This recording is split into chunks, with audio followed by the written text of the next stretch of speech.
Hey guys, so I'm coming to you with a different type of video today. My name is Emma. I'm an alcoholic and Xanax addict, and I've been sober for 1 year and 20 days. These are the 12 things that I learned in sobriety so far. I think that it's important that you know that there are other people who are, 25 years old. I'm 25 years old, who go through this, and this is not just something that you see on television or older people.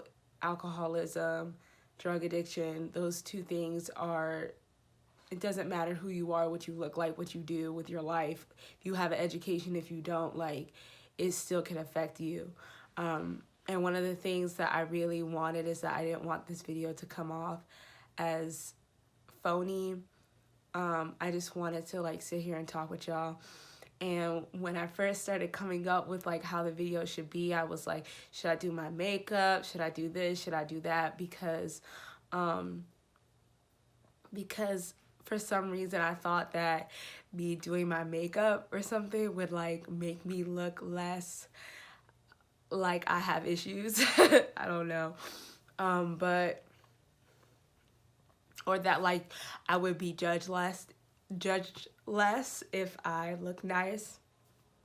You all see me on social media, but Instagram is a highlight reel. It's not necessarily who you are, all that you go through. And I was honestly not about to film this video, and I found out 2 hours ago that one of my close friends in AA actually just died. And so I wanted to make this video as a tribute to him. And he was 50 years sober. He's an old man. He was 50 years sober when he passed away. And he really encouraged me to stay sober, and so that's why I wanted to make this video, because if I can sit here and help somebody, then I'm gonna do that. So let me try to get it together. This is really hard. Being sober is really hard, and being sober for a year has been, and 20 days has been really rough, especially during the year that we had. I think we all know that this pandemic was not something that was easy for anybody.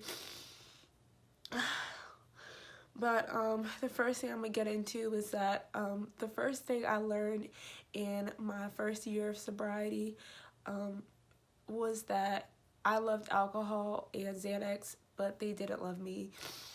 That was very clear. I mean, and that's the thing. If you have addiction, if you have any type of addiction, you love something, but it doesn't love you back. And it will show you that time and time again. And if you have addiction, you might just continue to be taught that lesson over and over again, but never actually learn from it. And I'm so grateful that I finally did learn from it before I died. Okay, the second thing, I made a list. My loved ones who told me I had a problem were not trying to hurt me. They were trying to save me from myself. That is very true. Sometimes if you have a problem, people will either say something because, they care about you and they don't want you to hurt yourself. Or sometimes people will be too afraid to say something. And I think that there were moments where I would get upset when someone would say something like, oh, this, I feel like you're doing this, or this is not okay. And I kind of had that situation happen with my grandmother, and she just was outright like, you're an alcoholic, and I couldn't, hold on, my mom was calling me. My mom called me, so I had to get up and help her out. Um, let's see. Yeah, I had a moment with my grandmother where she basically told me that she felt I was an alcoholic, and I broke down, and I don't think I was ready to hear her say that to me. But now it's just like she was right, and I haven't broken the news to her yet that I've been sober for a year and 20 days. I broke the news to my cousin, but that is most definitely something that I want to like call her and say, because I know she'd be super proud of me. Okay, number 3. There's this thing that they say in Alcoholics Anonymous. Oh, I should probably mention this. When I first started becoming sober, like literally, I want to say 4 days after making the decision and being sober, I went to my first AA meeting, and I've been in AA ever since. AA stands for Alcoholics Anonymous, and I have a pretty big commitment. You get commitments sometimes. I mean, you sign up for commitments. That's how it works. But you can get a pretty big commitment in AA, and so I have one, and I feel like it's helped me stay sober. But one of the things that they say in AA is stay away from slippery places and slippery faces. And that essentially means like don't knowingly go into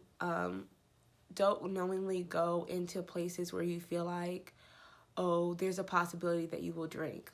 Especially in your first year of sobriety. Like, I wouldn't suggest in your first month going to a bar or going to a club. In my first month before the lockdown went down, I was like driving Uber and stuff, so I was actually making money instead of like going out and stuff. And that's helped a lot, and I'll get more into that later, but yeah, stay away from slippery faces and slippery places. So even if you don't go to a club, like you shouldn't really be hanging around. I'm not gonna tell you what to do, but I would advise you not to hang around people who drink a lot. It's not safe. Like, at least for me, hanging around people who drink a lot just really was not safe. It wasn't, because in the event that I would drink, it was just kind of like, well, what would happen? And then I would lose my sobriety, and then I lose and all of that, and everything that I earned from that, and how much better I've become since. Let me see. Number 4, I have had a lot of anger, doubt, sadness, and trauma to let go that doesn't serve me. This is very true. I do, and I think most adults have carried around a lot of baggage from their lives, of people who've done them dirty, or people who have, abused them and things like that. And I, unfortunately, in my very early 20s, suffered from a traumatic experience, and I needed to let that trauma go, let that pain go. And I won't say that I'm completely over it, but I would say that, like, being in this program and like learning more about who I am and being able to do that in a sober state has made me feel like, okay, I can forgive, I can move on. This doesn't serve me. It doesn't make me happy to be angry at people who did me wrong or did something to me. So now I can move on and be a better person. Now I can, do this, or I can do that. And I used to use alcohol really as a crutch to say, oh, well, these people hurt me in the past, so this is what's going to get me through the day. And it's just not true.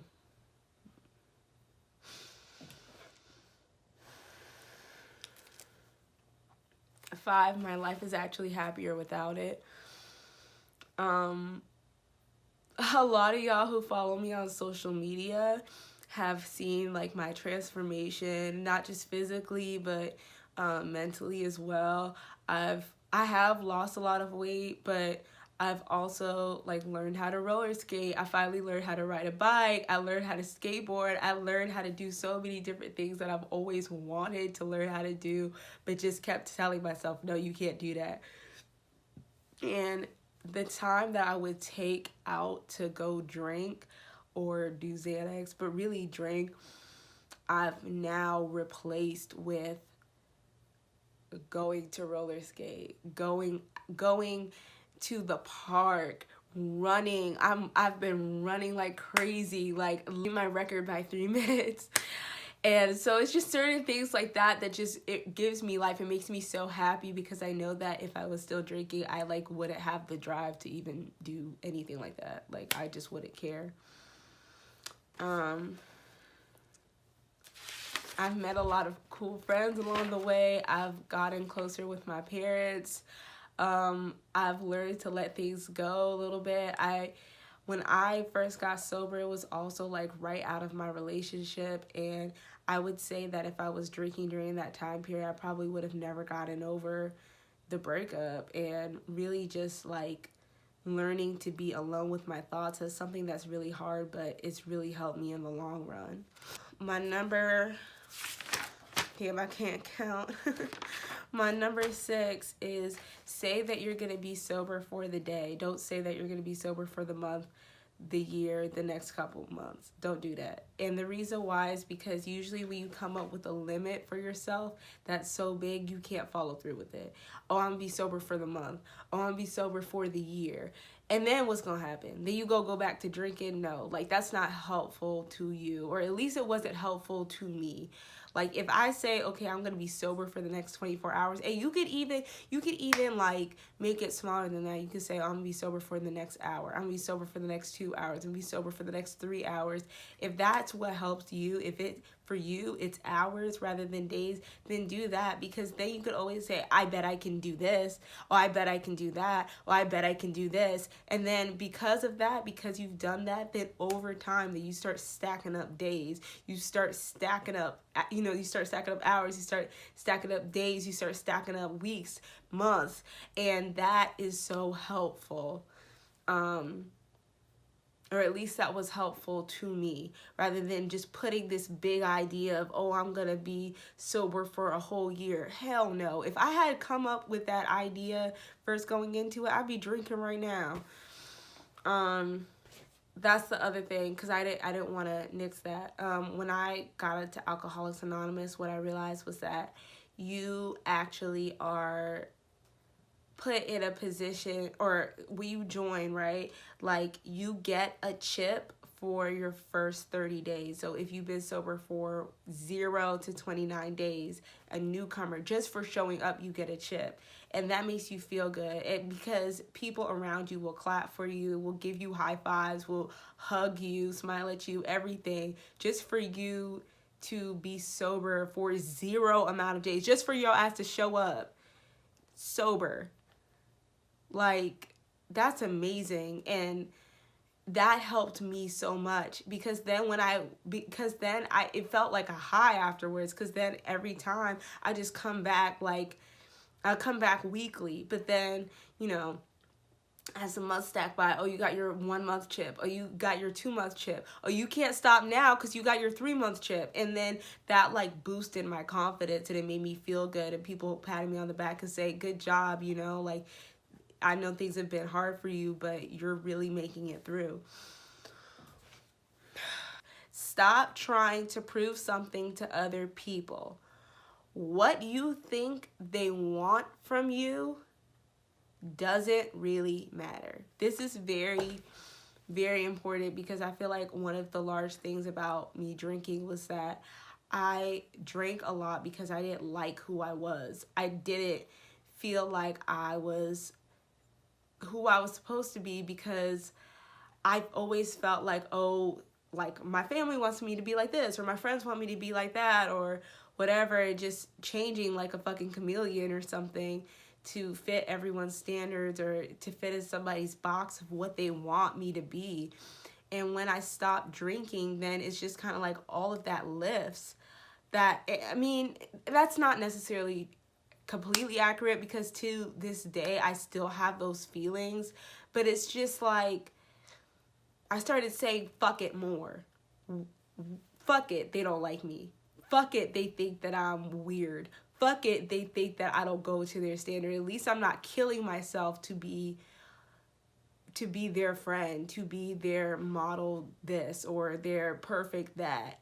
And we live in a society as young people where everything is social media, everything's be better, do this better, act better, whatever. You have to have the latest clothes. You have to, like, it's all fucking dumb. We, at the end of the day, we are humans on a green and blue ball. You know, like, we're all on planet Earth just trying to make it by and doing the best that we can. So what's the point of putting another person down or feeling like you're not worth this, you're not worth that? You're living, right? You're breathing. And I don't know if you're, you know, you believe in God or whatever, but I do. And I feel like there's a reason why I'm alive. You know, there's a reason why you're watching this video. There's a reason why you're alive. So why sit here and think to yourself, oh, I'm not good enough? Nah, fuck that. You are good enough.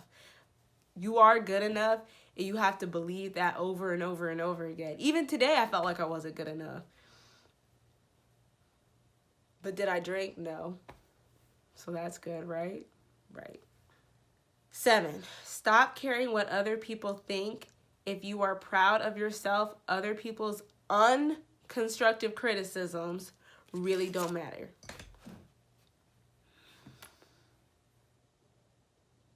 That's pretty self-explanatory. I don't really know if I have to dive deep into that. It goes back with what I was saying earlier. Like, it doesn't really matter what other people think of you. It's one thing, like, if you are doing a craft, you know, like maybe you're an actor or a painter or, you know, whatever job you have, and someone says, you know, it would be better if you did it like this, or we would be better if you did it like that. Now, that's the type of constructive criticism that you need. But someone just walking up to you and being like, you're full of shit, and you did nothing, that's... Or say, you know, you're lousy, you're stupid, you're lame, you're whatever, a slut, whatever word they want to throw at your face, that does not matter. And usually people who feel that way are just hurt in their own selves. And that's why they have to act like that towards you. Something that I learned about myself was that I was jealous of people who could just drink and had self-control. I still am jealous of these people because there's never a question of, am I doing too much? Am I doing the most? Am I drinking too much? Am I going to make, you know, is this wrong for me to do this? There's never that. There's not the risk of you dying. There's not the, you know, the hospitalizations, your parents being upset with you, you passing out. I mean, just so many things that come along with being an alcoholic. You losing relationships with other people, you losing your friendships and whatnot because of this. I'm jealous of those people. Or was. And I still am, but I think now it's more so like I'm thankful that this happened to me because I feel like I've been on a really different self-exploration journey. And I used to make fun of people who would say stuff like that because I always thought it was bullshit. But now going through it, I'm like, no, wow, like I'm really figuring out who I am, who I really am. And that's important. Number 10. Alcoholics Anonymous was the greatest family I could join. When I first stepped into the doors of Alcoholics Anonymous, I was with my mom. I was about to go by myself. I had like looked it up and everything, like where it was gonna be and all that. And basically what happened was that I got there and I guess whoever had registered their house under like an Alcoholics Anonymous meeting wasn't living there anymore. So I showed up in the hood in front of somebody's apartment. It was really weird. And so I would say that if my mom, I'm really thankful for my parents and like living with them and everything, because I think that had my mom not been there, I probably just would have been like, fuck this and left. But she encouraged me to go to another meeting. She said, come on, like, let's go to another meeting. I think you'll really enjoy it. So I said, okay, fine. We went to this meeting that is also close to where I live, but, excuse me, it was an actual meeting. And immediately this woman comes up to me. She's super pregnant, and she asked me, what's your name? All this. And I was so scared because I had no idea what this was, and everyone had told me like, oh, this is for like older people, this is not something that young people go to, all this and that. And she was fairly young. She was in her late 20s. And she approached me and she said, do you have a sponsor? I said, no, this is my first time here. And she said, well, I can be your sponsor for interim, like for right now. And, you just keep coming back. And then when I went, then I kind of like found out about the program and like the fact that there's no pushing anybody to do anything. It's all a choice. You have a book that you can read, but you really don't have to do that. Everything's by choice. It's not like anyone's making you do anything. You don't have to believe in anything. You just have to have the willingness to stop drinking. You just have to have the want to stop drinking. That's it. And you can go to the meetings, and that's it. That's literally it. It's that easy. You have to pay, like, it's just like that. And people would just come to you with open arms. And at that meeting, like when they first saw me come in, because I was there scared as hell with my mama, and they were just like, oh, hi, what's your name? Oh, my name is so-and-so. How long have you been sober? Da, da, da, da. Okay, well, you can sign up for this email list and this phone list, and you could like start going to more meetings, and you probably would really like it, but no pressure, just do what you want. And when that happened, then I was like, oh wow, like this is really easy. And I really got to like sit down and listen to other people's stories. Even though they were like old, some of them were old, some of them were white, some of them were, men. Like, it didn't matter what identity they were. They had stories that were so similar to my own. And I really felt so affirmed. And I just felt so happy. Like when I left, like my body was I just felt so just like, wow, like people here understand me and understand what I go through. And it just felt like a hug. That's the best way I could describe it.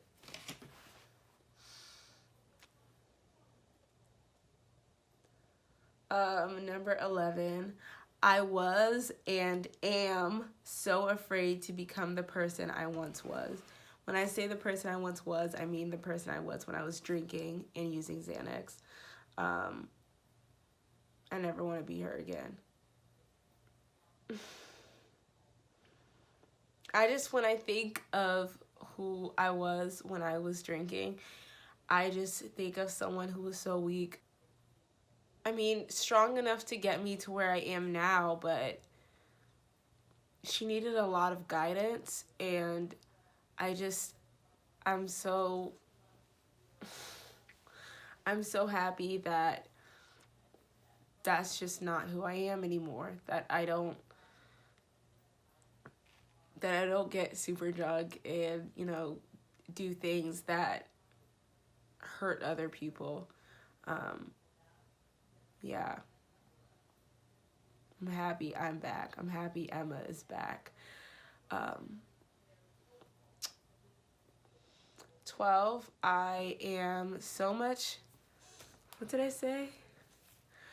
12, I am so much stronger, smarter, kinder, loving, and more capable because of it. So no, I don't feel bad that I'm an alcoholic. I'm grateful because of everything that I've learned. And that's true. As I said in the beginning of this video, I was really embarrassed to do this video because I just felt like, oh, people are going to judge me, this, that, and the third. But as I had said earlier, a very close friend of mine died who was a part of AA, and he's older man, who really embraced me and my mom, because she used to take me in the very beginning. And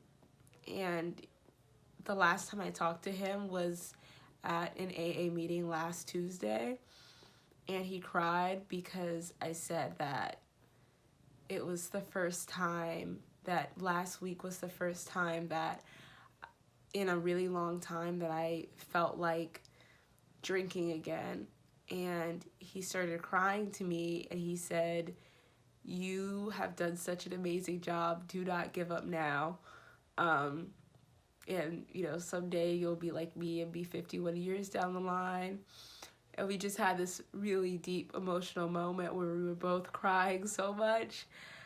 And I was so excited to see him today at our meeting.